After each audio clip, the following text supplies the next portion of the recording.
Let's go ahead and talk about layers for a little bit. This probably should have been my first video. I don't know why it took so long to make this. The first stuff, I guess I'll just talk about whatever you can see up here. So we have, let's go with skin because that's easy. Okay, so first you have the opacity up here, which is kind of like, oh, that looks weird. Which is kind of, you should already know how that works, right? And then you have the blending options. You can find time to experiment with these by yourself. I could not get into all of these. Protect Alpha, I've talked about that before. Let's go with his shirt. Let's see, where's his shirt? I will say right now, you should name all of your layers. I know if you're lazy, you're not going to want to name all of these, but it just makes everything so much easier. Okay, so I'm going to go with his top right here. If I were to press Collect Alpha, which is already pressed, that means that whatever I draw, if I draw on the same layer, whatever I draw, it's only going to show up on that layer.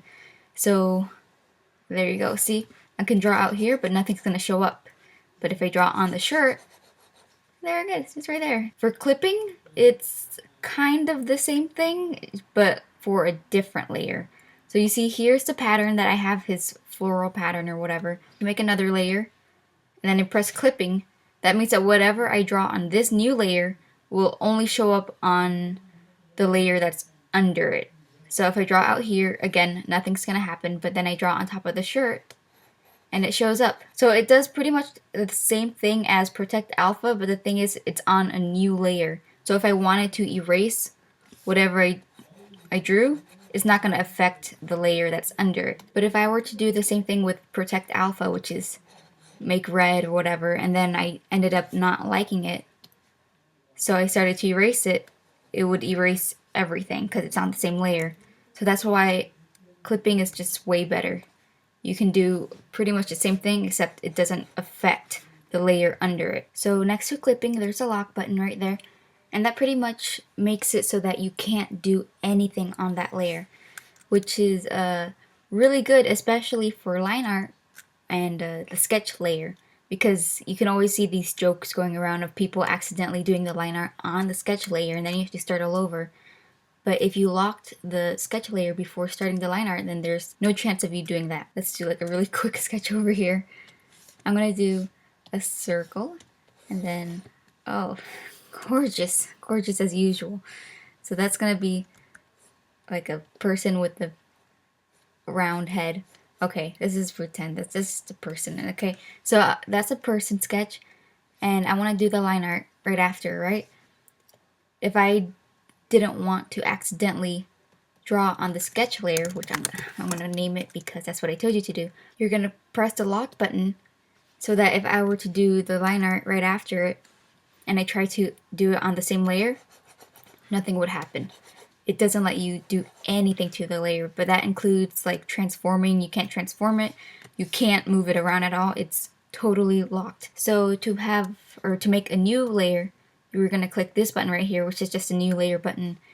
Creates one right now, and then you just double click it and then you name it whatever you want. The button right here is the duplicating layer button. So that's pretty much self-explanatory, right? You just duplicate the layer that you're on. So let's say I wanted to have another layer with the line art only. I could just use the selection tool and copy and paste it, right? So like that. Oops, wrong. That's wrong.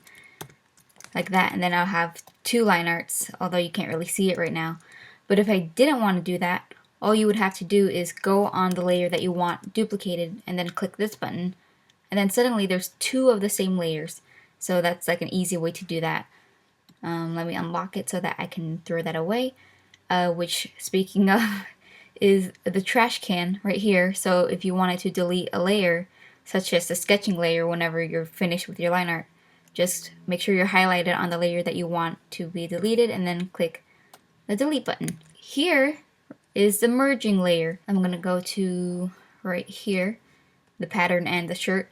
So if I wanted to put the pattern and the shirt on the same layer, I would go to the layer that's on the top, then click the merge layer button, and then they're on the same layer. Okay, we're gonna go to folders really fast. I'm gonna try to do this really fast. If you look right here in my layer window, you'll see I have about 20 something layers. So I'm going to make a folder, and you can name these too. I'm gonna name it just coloring.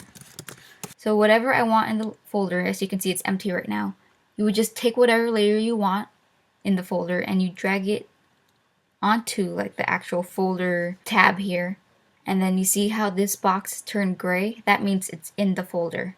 So you would just do that with every layer, which is why you should probably make folders earlier on so that you don't have to like drag all of them. Whatever you drag into the folder becomes the layer on top. So to fix that, you would just have to kind of just rearrange everything. So I went ahead and skipped the part where I dragged all of the layers into the folder. All of this gray area, that means all of these layers are in the folder.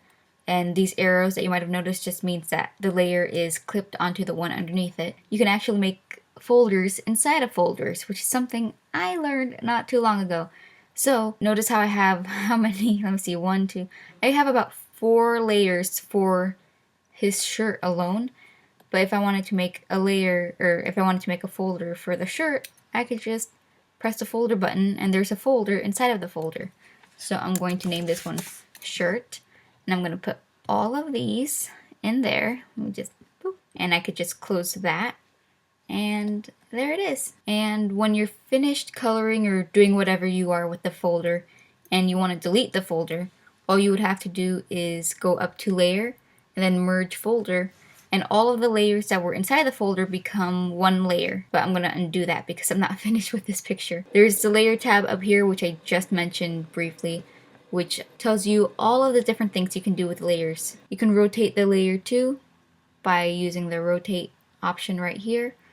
Folder, add folder, everything that I talked about can be found here. Oh geez, I almost forgot something very important. If you have to stop working on a picture for whatever reason and you have to close it, when you save it, let me see, make sure to save it as Fire Alpaca, this thing right here, MDP, because if you save it as anything else, such as a PNG or a JPEG, the layers are automatically gonna merge, and so when you open it, they're all gonna be one layer and you can't really, I mean, you can still work on it, but it's gonna be way harder. So if you want to keep all of the layers separately, make sure to save it as a Fire Alpaca file. But that's all I have right now about layers. Hopefully it helped just a little bit. Thank you so much for watching this video. I will start working on more.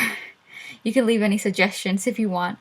I'm trying to get to all of them, I swear. I'm doing my gosh darn best. Okay, bye!